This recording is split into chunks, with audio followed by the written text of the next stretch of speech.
Hey everybody, welcome to another episode of I always do in the radio voice.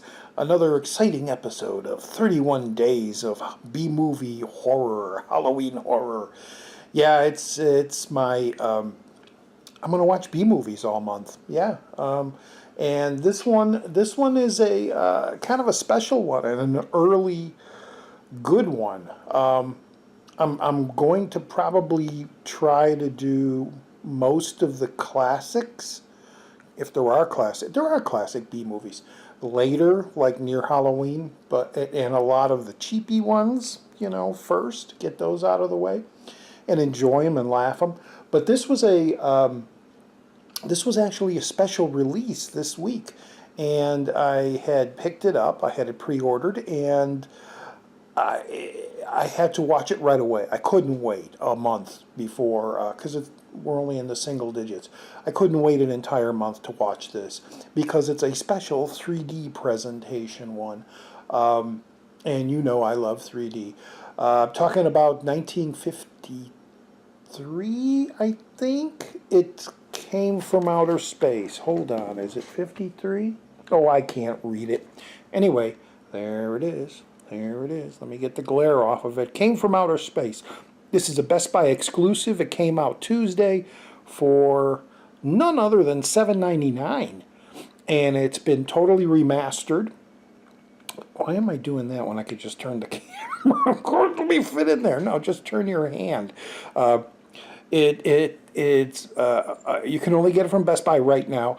It's $7.99. It's been totally remastered by the 3D Film Archives, the wonderful 3D Film Archives, who are doing some fantastic work. Please support them so they can release more classic 3D movies from the 50s and 60s.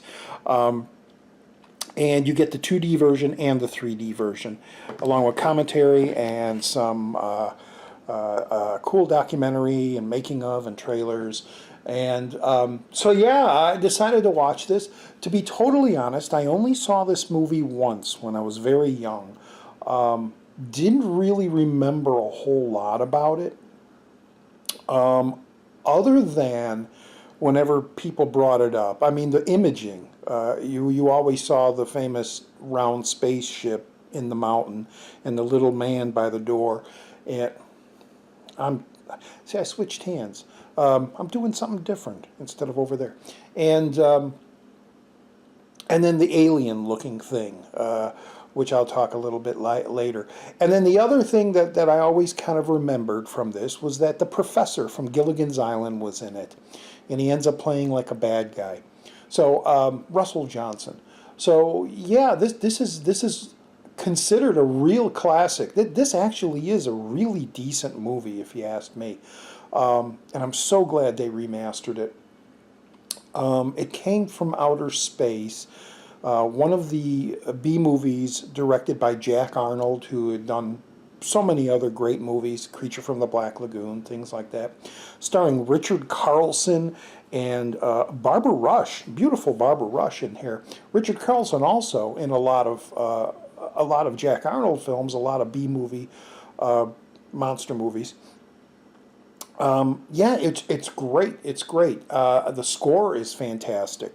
The score is one of those classic. It might have been the staple that everybody made fun of with the ooh type music. And from what I understand, the entire score was done by a few composers.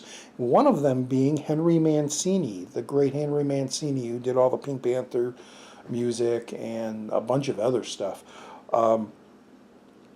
I really liked it. It was good. The effects were really good. The design of the ship just being a ball is really kind of cool. I love the opening where the camera slowly goes into the open door of the ship and you see the just a brief little bit of technology, alien technology in the background flashing and blinking, and then you go in there and it's dark and you hear this ominous breathing. It's really good.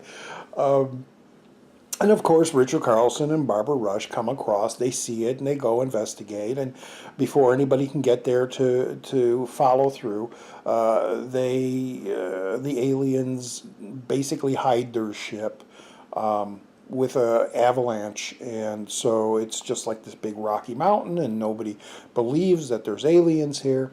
And all of a sudden, then these aliens start taking over certain town folk. Russell Johnson being one of them. And they talk like this. It's, the sun is very nice. Be seeing you. And they're pretty creepy. They're doing like duplicates.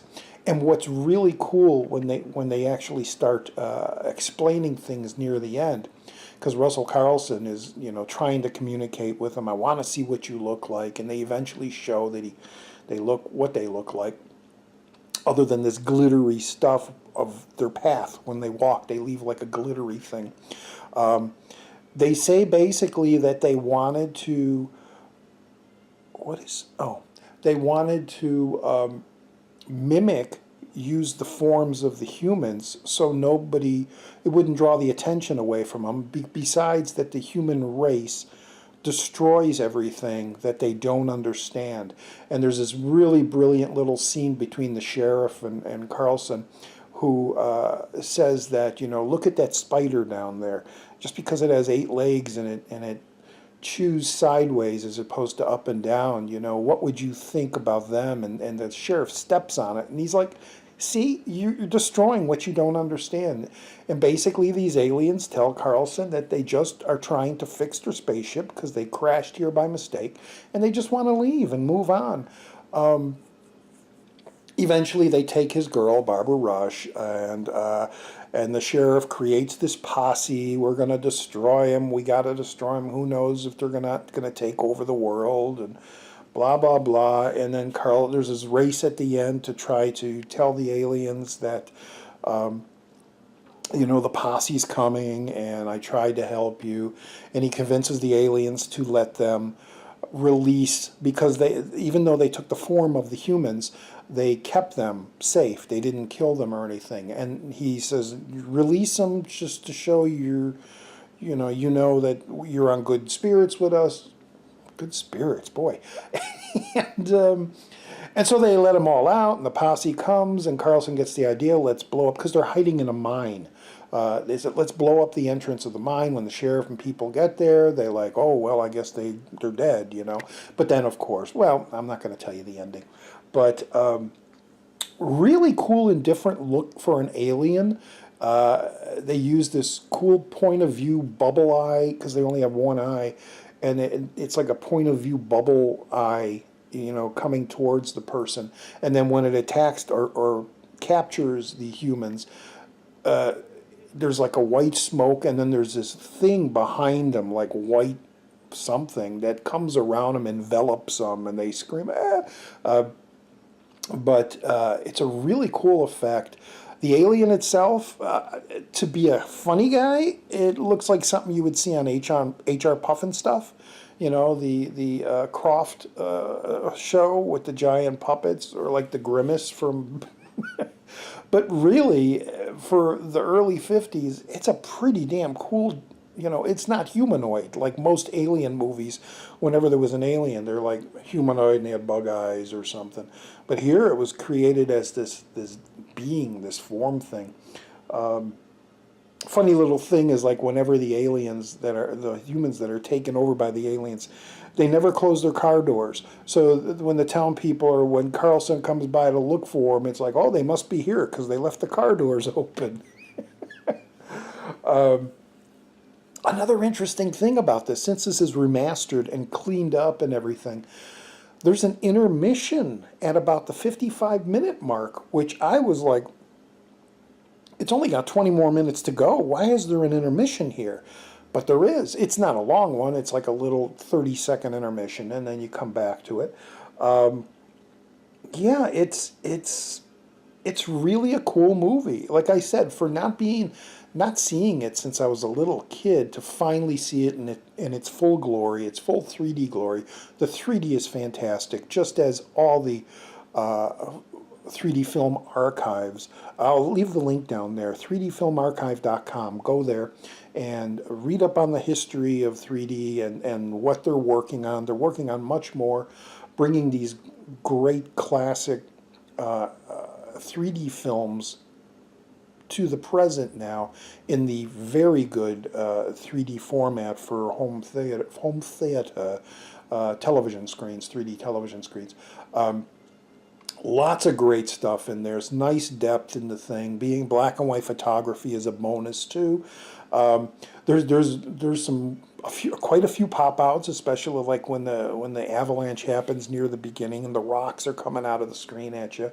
And then there's this really great effect when Carlson meets up with the Barbara Rush character who's been taken over, and she points this thing at him that's apparently a weapon, and it shoots out this glowing beam at him, and she's moving it back and forth, and it's coming right out. It looks amazing. So yeah, they did a fantastic job, like I said, as they always do. What else? Not much else to say about this, other than I'm going to say this now. I'm probably not going to be using a lot more film clips like I did with Puppet People and Invisible Invaders and stuff, because I just don't want copyright issues, and I'm afraid they're going to shut things down. You know what's funny? Let me bring this up right now. Last year, I did, one of my days, I did a Herschel Gordon Lewis movie, Wizard of Gore. And if you're a horror fan, you'll know that last week, Herschel Gordon Lewis passed away, the great godfather of gore.